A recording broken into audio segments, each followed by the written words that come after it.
Good evening from Old Trafford, where United have been beaten 3-1 by Brighton in the Premier League this afternoon. Another pretty grim day in a season that's full of them at the moment for United. 3 defeats in 5 games now. Worst start after 5 games in the Premier League era for United. It is turning into a bit of a crisis for Ten Hag. He's just been in his press conference and downplayed the idea that this is a crisis. He said it wasn't, but given all the off-pitch issues, given everything around Jadon Sancho, around Anthony, the Mason Greenwood situation and now the form on the pitch, things are going very, very badly for United. First signs of a mutiny here as well today. I think we can safely say the Ten Hag honeymoon is over. His decision to take Rasmus Højlund off was roundly booed, really, really loud actually, boos when that decision came through. Probably not a great surprise. I don't think Højlund was ever going to have 90 minutes in him, but yeah, the fans not happy with that. More boos at full time. And it just kind of sums up where United are at the moment. There are some real problems here for Ten Hag to fix. I thought they were outclassed by Brighton today. I mean, Brighton are a superb team, but it was startling, the difference, the gulf in class really. In injury time at 3-1 up, those Brighton fans were singing "We're just too good for you," and it was impossible to argue really. Their movement to create passing angles, their use of the ball, the quality on the ball, they just monopolised possession at times, and it was a team who have a very clear tactical plan, a very clear structure, who was superbly coached against a team who've just badly lost their way and looked like they had no plan today, to be quite honest.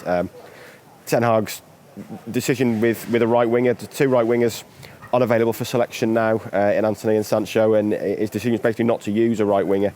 United went with a diamond midfield, McTominay and Eriksen in the centre with Casemiro at the base and Fernandes at the tip, and then Højlund and Rashford as strikers drifting wide, I guess. Certainly Rashford probably more than Højlund. If Ten Hag felt the system worked, I think it worked for maybe 15-20 minutes. United actually started the game pretty well. It was a really vibrant opening to the game, a really competitive opening. And yeah, I think maybe in possession there's an argument that the system worked at that point, that things were going okay. But the danger was always going to be, and the danger with the diamond midfield always is, that you're leaving the opposition fullbacks free. And all 3 of Brighton's goals involved their fullbacks. The first goal came when Joel Veltman got the ball wide on the right, midway through United's half. Eriksen was too slow getting out to him. Veltman had the space to punch a forward ball into Welbeck's feet, and that just opened the game up. The move from there was very good, resulting in a Welbeck tap-in, but it was easy for Veltman to open that game up and start the move because he had no direct opponent. Second half, Tariq Lamptey got 2 assists, and again, no direct opponent. He had freedom down the left. The second goal, Pascal Gross's, it kind of summed up United, really. The pass from Lamptey wasn't aimed for Pascal Gross, but Gross reacted quicker than any United defender.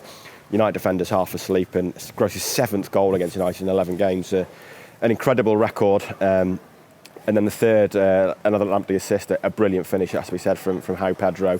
United got one back pretty quickly through Hannibal, a really good finish as well, and probably the one bright spark for United, that he came on and scored and looked bright. And I thought Regulian had a pretty solid debut as well, actually, considering he's not played much football of late. So 2 maybe bright spots for United, but just another worrying day, you have to say. There might be an argument some make that the game turned when Højlund's equaliser for half-time was disallowed. I know there's certainly United staff at half-time who were complaining about it and suggesting it had been wrongly disallowed. I mean, it's pretty clear on the replay that ball is out of play. I don't really understand the drama about it, to be honest, and how anyone at United can realistically claim that was a wrong decision. The video replay showed very clearly the ball was out of play. Rashford took too long to get the cross in. The movement from Højlund was pretty good, actually, to free himself and poke the finish in, but the right call was made. That wasn't a turning point, that was the right decision. And then beyond that, United had moments, they created chances, but I just thought Brighton looked the slicker team, the more comfortable team, the better team in possession. They could go far this season, depending on their Europa League commitments, but right now you'd have them as top 4 challengers, and the same probably can't be said of United at the moment. They've lost 3 of their first 5 games to teams that they will be competing with for top 4 spots, and they've lost to them. They've lost to Arsenal, they've lost to Tottenham, they've lost to Brighton. They've conceded 10 goals in 4 games now. They were very fortunate to keep a clean sheet against Wolves. It's pretty obvious there are problems there. They look a soft touch, I think, at the moment. They look too easy to play against. I think teams are probably looking at them and licking their lips and thinking we can play through them. The midfield looks lightweight. They badly need Amrabat fit. And some real issues there for Ten Hag to solve. He's tried to make them more attacking this season. He's tried to take this team on, make them more dominant. But all it's done is make them poorer defensively. I think last season's success was built on that defensive record, and this season the defence is all over the place, really.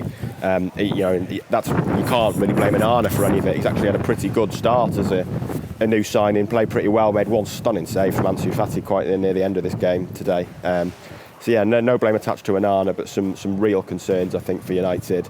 Like I say, the boos today, probably a sign that the honeymoon is over for Ten Hag. I certainly don't think he's under any pressure, and I don't think he's going to be under any real pressure most of the season unless things get really out of control. But with 5 games in, you don't want to jump to any conclusions, but if United are to stay in the top 4 this season, then they need to improve dramatically. A tough week coming up with that trip to Bayern Munich on Wednesday. In a way, it's kind of a free hit, that one, I guess. United, even if they lose in Munich, they should still qualify from that group. So it should be something of a free hit to try to get some confidence. And then after that, Burnley away, and then 4 games in a row at home against winnable teams. So the fixtures do get easier after this week for United, but Ten Hag has got problems to solve. United have to be better than this. They have to look better than this. This was another worrying day for them, and that there can be no doubt the best team won. That's all for now from Old Trafford. We'll have a couple of podcasts for you this week, one on Monday and then probably one from Munich. And we'll have plenty more content on the Manchester News website and on our YouTube channels throughout the week. So do stay tuned with us.